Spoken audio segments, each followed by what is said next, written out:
မြန်မာပြည်ကြီးငြိမ်းချမ်းပါစေ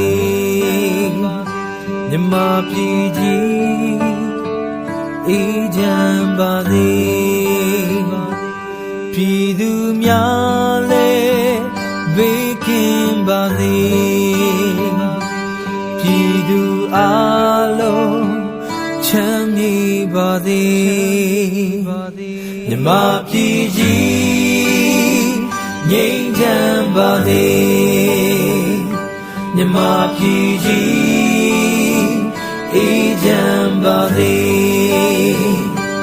ပြည်သူများလည်းဘေးကင်းပါစေ